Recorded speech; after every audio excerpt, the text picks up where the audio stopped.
Magandang gabi mga kapuso. Ako po ang inyong Kuya Kim na magbibigay sa inyo ng trivia sa likod ng mga trending na balita. May bago na namang fossil na nadiskubre sa isang disyerto sa Peru. Ang mga buto ng isang lamang dagat na may tutulad sa dolphin ang itsura. Ano kaya ang makukwento tungkol sa lugar na ito? Sa gitna ng Ocucaje Desert sa bansang Peru, nadiskubre ang mga butong ito. Fossilized skeleton ng isang sinaunang lamang dagat na nabuhay 8 hanggang 12 bilyong taon na ang nakakaraan. Kapansin-pansin ang matulis itong nguso para sa mga modern-day dolphin. Ayon sa mga paleontologist, fossilized skeleton daw ito ng isang marine mammal na kung tawagin, porpoise.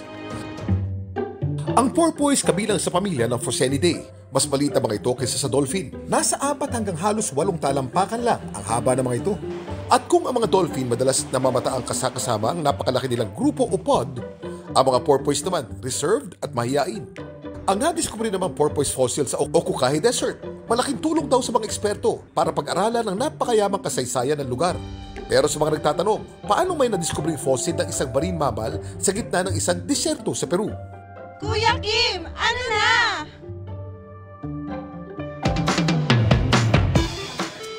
Ang mga disyerto sa Peru, gaya ng Ocucaje Desert, ay tinuturing ng mga eksperto na isang rich cemetery o sementeryo ng mga sinaunang marine species. Bilyon-bilyong taong na kasi ang nakakaraan ng mga disyertong ito nasa ilalim ng dagat at bahagi ng Pacific Ocean. Pero dahil sa iba't ibang rason, gaya ng tectonic activity sa lugar, ang seafloor ay umangat at naging bahagi ng kontinente. Sa paglipas ng napakahabang panahon, natuyo ang lupa at naipon ang mga buhangin at alikabok, hanggang sa ito'y naging mga disyerto.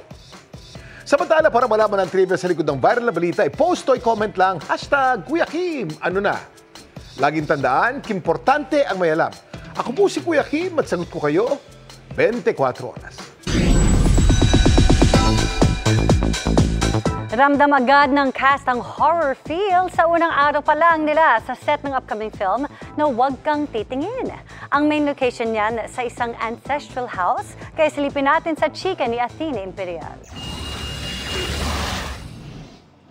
Ibang first day high ang hinarap ng cast ng pelikulang Huwag Kang Titingin hatid ng GMA Pictures at Mentor Productions with Sofia Pablo, Allen Ansay, Marco Massa, Sean Lucas, Kira Bellinger, Josh Ford, Charlie Fleming, Anthony Constantino at Michael Seeger.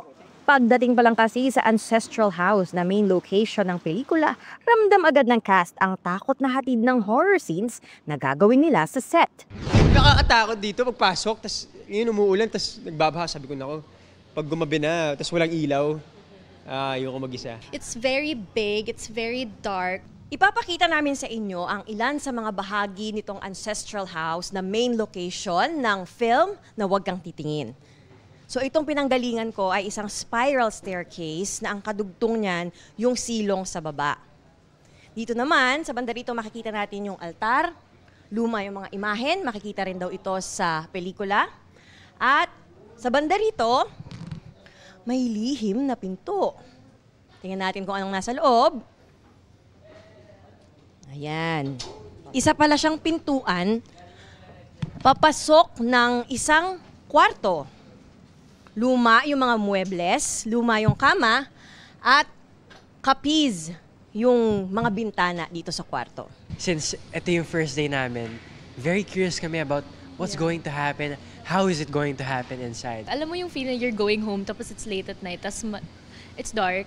Feeling ko doon na natatakot na ako. Full support si GMA Network Incorporated Senior Vice President at GMA Pictures President Attorney Annette Gozon Valdez na bumisita pa sa set. Na-surprise ako, kaya lang pagbukas nila ng van, ang gaganda ng nakita kong mga mukha, hindi ako natakot. Parang, ay, ang ganda. Parang iniisip ko nga, period ba to? Parang naisip ko yung dating movie natin na Moments of Love. Ganito rin yung itsura ng location natin noon at Blockbuster yon, one of the most well-loved movies. So sana, yun rin yung mangyari dito sa movie. Huwag kang titingin. Athena Imperial updated sa Showbiz Happenings. Ang Rodrigo Roa Duterte.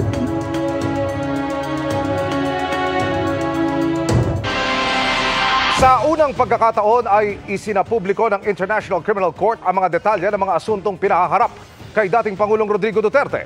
Bahagi ng reklamo ang insidente ng pagpatay sa 78 biktima umano ng drug war ni Duterte sa ilang taon ng pagiging Davao City Mayor niya at sa ilang taon ng kanyang termino bilang Pangulo. Nakatutok si Salima Refran. 3 counts ng crimes against humanity for murder at attempted murder ang mga asuntong isinampa laban kay dating Pangulong Rodrigo Duterte ayon sa prosecution pre-confirmation brief na inilabas ng International Criminal Court o ICC.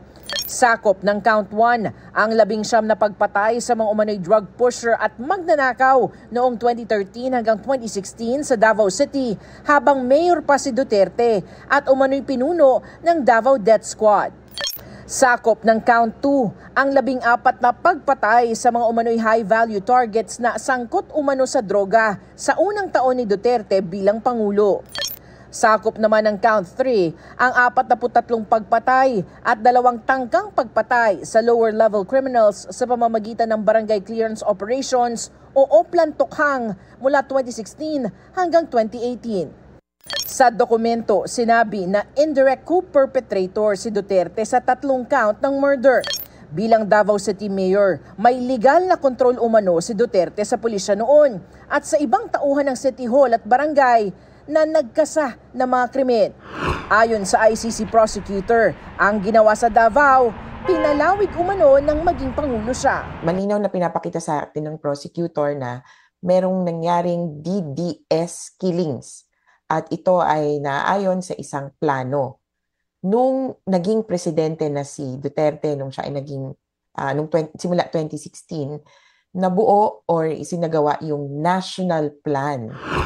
Pili lang ang mga inilistang insidente at biktima. Mas maliit definitely kaysa sa libo-libo na sinasabi, pero ito ay posibleng bahagi ng approach o resulta nung approach ng prosecutor ngayon na, kumbaga, paninigurado. Sisiguraduhin namin makukonvict namin siya sa pinakamalalakas na insidente o kaso. Sa isinapublikong dokumento, hindi binanggit o kaya na may tinakpan o redacted ang mga kasabwat umano ni Duterte. Pero inilarawan sila bilang galing sa Davao City at itinalaga sa high-level national position na maging presidente si Duterte. Nagtatag umano sila ng network kabilang ang mga mula sa PNP, PDEA, NBI at Bureau of Corrections kasama ang mga hitman. Posibleng isyuhan sila ng ICC ng warrant of arrest ayon kay Attorney Gilbert Andres, isang ICC-accredited lawyer na tumutulong din sa mga biktima. Parang there are 21 names, Kung tingnan ko lang yung redact, Kaya siguro antabayanan pa natin, mayroon pa pong mga pangalan na ilalabas eventually. Bagamat ni-redact o tinakpan ng pangalan ng mga umano'y kasabwat, may lumusot na isang De La Rosa na siya umanong nangakong agad na ipatutupad ang pinalawak na bersyon ng Davao Model o drug campaign ng Davao City. Sabi niya umano, kung may manlalaban ay gaganti ang pulis at kung walang manlaban, pipilitin nilang manlaban ang mga ito. Nabanggit din sa dokumentong isang agire na nagsabi umanong papatayin ang mga drug lords. Bagamat di sila pinangalanan, ayon kay Conti, malamang ang De La Rosa ay si ngayoy Senador Bato De La Rosa na dating Davao City Police Chief bago naging PNP Chief at siyang nagpatupad ng Duterte Drug War. Nabanggit din ni Conti ang Justice Secretary. Tanging si Vitaliano Aguirre II ang agiring naging Justice Secretary ni Duterte. Malinaw na inilalatag na si Bato De La Rosa ay co-perpetrator kasama ni Duterte. If you read between the lines, ang dami parang pinatutungkulan. NBI Chief, PDEA Chief, Secretary of Justice, IAS at saka NAPOLCOM. Itinanggi ni Aguirre na sinabi niya ang mga pahayag na ito. Hindi raw ito totoo at hindi raw niya isusulong ang extrajudicial killings. Sinusubukan pa ng GMA Integrated News na makuha ang panig ni De La Rosa at maging ang kampo ni Duterte. Para sa GMA Integrated News, Salima Refran, nakatutok 24 oras. Substandard ayon sa tagapayo ng Independent Commission on Infrastructure ang isang proyekto sa Arayat sa Pampanga na paulit-ulit pinondahan dahil paulit-ulit na nasira. Nakatutok si Mark Salazar. Mark? Sinamahan namin ang field investigation ni Mayor Benjamin Magalong ng ICI dito sa Pampanga River at kasama niya si DPWH Secretary Vince Dizon. Panoorin po ninyo kung ano ang nadiskubre nila. Ito ang kandating flood control project sa Arayat, Pampanga. Slope protection project na paulit-ulit pinondohan simula 2018 na umabot na sa halos 300 milyong piso ayon sa DPWH. Paulit-ulit ding nasisira. Kung ano yung nangyari sa Bulacan, ganon din.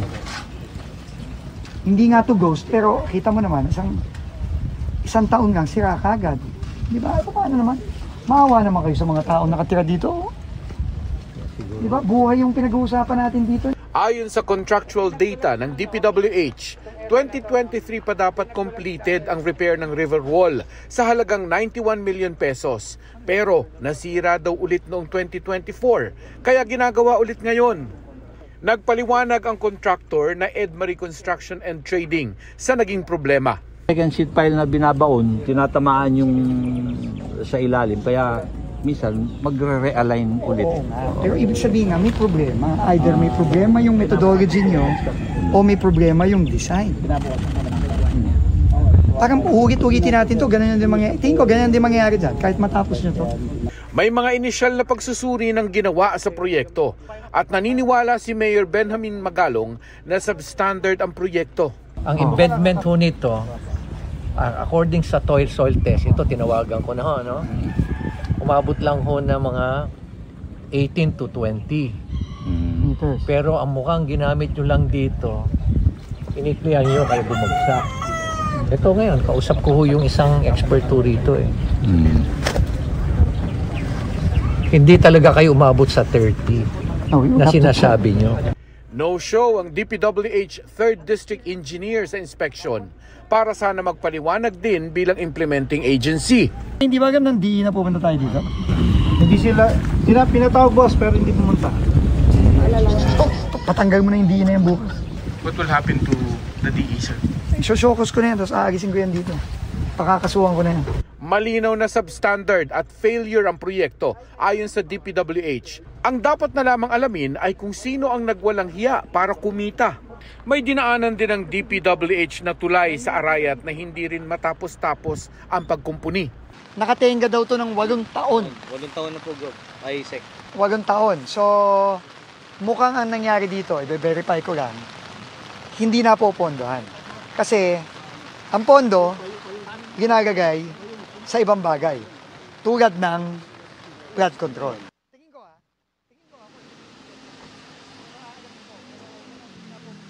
Inabutan lang talaga ng malakas na ulan kaya itong inspeksyon ay hindi na nakatuloy pa doon sa iba pang pinaghihinalaang mga proyekto dito sa Pampanga at sa Bulacan. Mel? Maraming salamat sa iyo, Mark Salazar. Idinetalye sa Senado kanina kung paano nakakakuha ng kickback sa mga flood control project. At kabilang dyan ang over-design o yung sobrang gastos na disenyo kumpara sa kailangan para sobra rin ang pondo. Nakatutok live si Sandra Aguinaldo. Sandra. Vicky, inilahad nga po ni Curly Discaya dito sa Senate Blue Ribbon Committee na hindi pa man nagaganap ang bidding, meron na umanong may-ari ng proyekto. Ganun din ay dinetalye po ng mga dating tauhan ng Bulacan 1st Engineering District kung paano po nakukuha yung kickback kahit pa maging substandard na yung proyekto. Kwento ni na dating District Engineer Bryce Hernandez at Engineer JP Mendoza na mula raw nang pumasok sa Bulacan 1st Engineering District, kung hindi substandard ay overdesigned o underdesigned ang lahat ng kanilang mga proyekto. Ito raw ang naging paraan para magatasan nila ang pondo. Wala pong tumama kung ano po yun nakaspecify sa plano. Hindi po na-meet lahat yun. At lahat yan may porsyentuhan? Lahat po, Your Honor. Alam mo ito habang nangyayari? At that time? Opo, may instruction po lahat to. Lahat ng proyekto, pati classroom, pati hospital, pati tulay, pati kalsada, lahat substandard, no? That's what you're saying, Bryce, no? Yes po, Your Honor. Maisama ko lang po. Yung mga street lights po namin, overpriced po lahat yun. Gumamit daw sila ng mas mababang quality ng materyales. Minsan, binabawasan din daw nila ang haba ng proyekto. Ayon kay Hernandez, pinapalobo nila ang presyo ng proyekto para magkaroon ng perang panglagay sa mga proponent. Ito raw yung over-design. For example po, kung 100 pieces na bakal lang dapat ang gagamitin, ang ilalagay po sa program is 200 pieces po na bakal. Yung sheet pile po, hindi po totoo ang nagiging canvas dyan. Meaning? For example po, ang presyo lang talaga niya is 30 pesos per kilo. May mga ibang bagay po na pinapakarga sa amin dyan. For example, lalagyan po natin yan yung hauling fee. So, yung 30 pesos po, magiging 40 pesos per kilo. Napakalaking po yun, adjustment po yun sa presyo ng materyales, Your Honor. Ino-over-design po natin yung plano, then ang susundin lang po natin is yung safe na design lang. So, as per design po, under-design po siya. Actually, mali po yung term ko na substandard kanina. Kung sa flood control projects, 30% na lang ang natitira dahil sa kickbacks, iba naman daw sa construction ng mga gusali. Sa mga buildings po, ang natitira po dyan, mga 50% po. So, kalahati lang po talaga ng budget ang ginagamit for construction. Okay. Wala yung 10%. Palagay mo. Hindi 10%. Walang 10% na bibigay sa proponent. Magiging substandard pa rin ba? Marami pa pong kinoconsider na expenses, Your Honor, hindi lang po yung sa proponent. Kaya nga, sa DPWH. Yes po. So, magiging substandard pa rin po. Sabi ni dating DPWH Secretary Manny Bonoan, wala siyang alam dito. I don't know what to say, Your Honor. This is the first time that I have heard about all these shenanigans that... Sa isang punto, tanong ni Senador Rodante Marcoleta kay Hernandez, bukod kay Congressman Zaldico, meron daw bang ibang mga congressman na sangkot? Nagbanggit ka kasi ng dalawang kasama namin dito. Ibig mo sabihin, walang mga congressmen na involved? Meron po, Your Honor. Si Kong Tina Pancho po, si Kong Boy Cruz po, saka si Kong Danny Domingo po. Sila po. Silang tatlo lang? Sila lang po ang congressman po namin. Ng 1st Engineering District? Yes po, Your Honor. So sila, 15 to 20, paano yun? Opo, parang gano'n po, nasa 15% po to 20%. Si Congressman Danny Domingo ay kasalukuyang kinatawan ng Bulacan 1st District, habang Bulacan 2nd District Representative naman si Congresswoman Tina Pancho. Dati namang kinatawan ng Bulacan 5th District si Ambrosio Boy Cruz na kasalukuyang mayor ng Giginto, Bulacan. Sinusubukan pa namin silang makuna ng pahayag. Tinanong din ng ilang senador si Bonoan kung bakit may insertion na umano ang ilang mambabata sa National Expenditure Program o NEP pa lang na isinumite ng Malacanang sa Kamara. Paliwanag ni Bonoan, meron tinatawag na leadership fund na antemano nakapasok na sa NEP. Sabi ni Lacson at Senate President Tito Soto, hindi ito dapat pagbigyan. We call it consolidation for the time being, because this is actually when we put it into the NEP, this is actually the President's program. This is the President's program. President's budget. President's budget. President's budget. So this is consolidating all the requests from all sectors, like in the Senate, Congress. Fast forward, paano kung natin i-reconcile sa mga costing nila? NEP pa lang, very premature, hindi pa ito GAA. That's what I don't understand, Your Honor. I cannot also understand.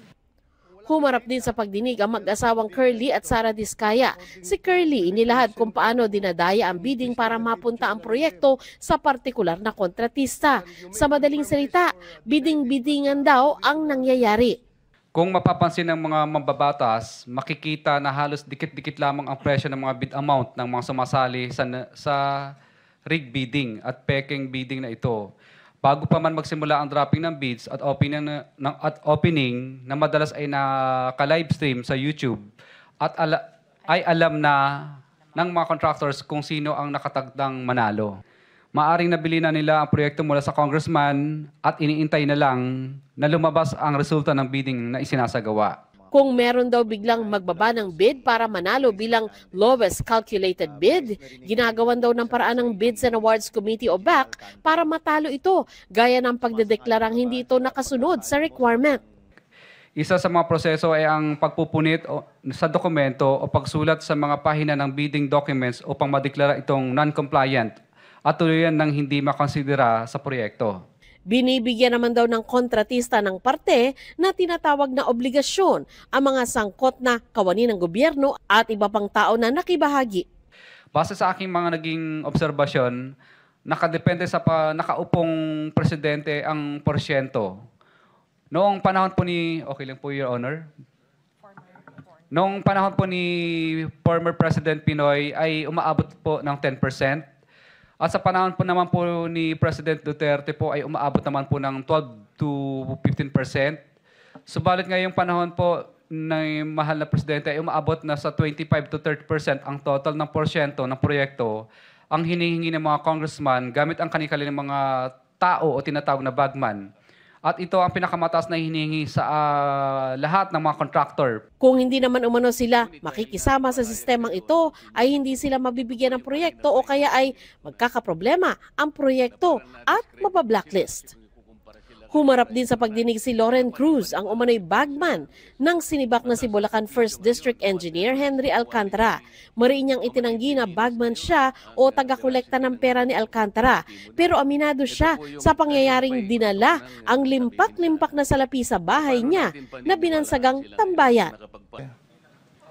Yung tambayan, bahay mo yun, property mo yun, ano? Yes, Mr. Chair. Okay, thank you. Okay. Tambayan, yung dalahan ng pera, hindi ba? Isang beses ko lang po sila nakitang nagdala sa sinasabi pong bahay ko po. Magkano yung isang beses lang, kuno, sabi mo? Binagsakan ng pera yung tambayan. Your Honor, hindi ko po alam kung anong total no kasi hindi naman po ako kasali sa opisina nila. But anyway, Bryce, magkano yung mga pera dinadala sa tambayan tuwing magbabagsak ng pera? Sa pag-aalala ko po, billion po. Billion? Your Honor. Opo. Kada bagsak? Opo, basta marami po siyang pera, hindi po bababa sa 100 milyon, Your Honor. Sa susunod po na pagdinig ay inaasahan na darating naman po si former DPWH Undersecretary Robert Bernardo at siya po ay ilang beses na pangalanan dito, kaugnay pa rin po sa kickback ng ilang politiko. Vicky? Maraming salamat sa iyo, Sandra Aguinaldo. Dumepensa sina Senador Jinggoy Estrada at Senador Joel Villanueva matapos silang idawit sa pagkubra ng kickback sa flood control projects. Nakatutok live si Mariz Umali. Mariz.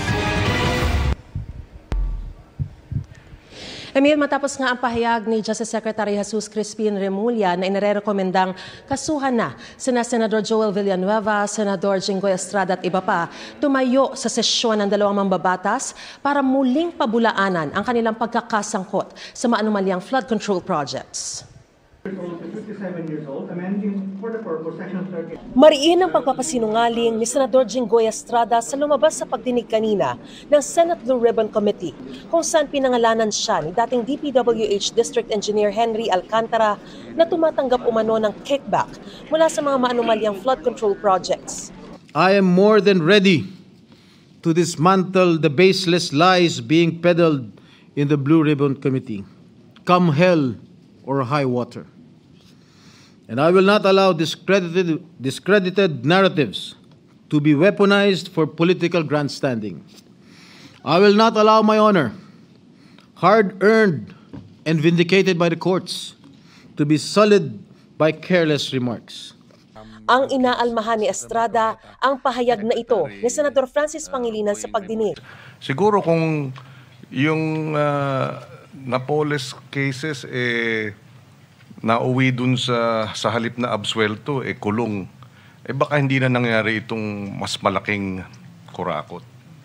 Plunder yung mga kaso nun nakakulong na nga, pero na-absuelto, na-release ng korte, pinakawalan ng ating hudikatura. Walang pinangalanan si Pangilinan pero para kay Estrada, malinaw daw na ang tinutukoy ang kanyang kasong plunder kaugnay ng pork barrel scam noong taong 2013. Sa huli, napatunayan na walang sapat na batayan ang mga ipinukol sa akin ng mga akusasyon. To cast doubt on these decisions is not only an insult to me personally, but a dangerous affront to the judiciary. Paliwanag ni Pangilinan, binanggit lang niya ang mababang conviction rate sa Sandigan Bayan upang bigyang diin ang usapin ng mabagal at hindi pantay na hustisya. There was no intention of maligning any senator with that manifestation. For the record, Mr. President, and again, humihingi tayo ng unawa kay Senator Jinggoy Estrada, wala pong personalan yung ating earlier manifestation. I hope he will understand. Are you questioning the decision of the court acquitting this representation? You're a lawyer. You are undermining the judicial process in our country. You being a member of the bar. Habang nakasuspende ang sesyon ay nakita namang kinamayan ni Pangilinan si Estrada at sila'y nag-usap pero hindi pa malinaw kung nagkasundo na ang dalawang senador. Si Senador Joel Villanueva naman na itinuro din ni Alcantara na tumatanggap umano ng kickback sa mga proyekto, idiniing wala siyang kinalaman sa umano'y anomalya sa flood control projects. Mr. Alcantara said, hindi po ako nag-request ng kahit anong flood control project. Sinabi din po niya, wala po akong alam at hindi rin po ako kailanman sinabihan tungkol sa mga proyektong yan. Sinabi rin po at inamin ni District Engineer Alcantara na may tulong daw siyang pinaabot pero hindi po sa akin, sabi po niya. At siya na rin po mismo ang nagsabi na wala po akong alam doon. Dagdag niya, nakahanda rin po akong bigyang linaw ang mga bagay na ito sa anumang forum o lugar at patunayan na mali, malisyoso at pawang kasinungalingan lamang ang ipinupukol po sa ating pangalan.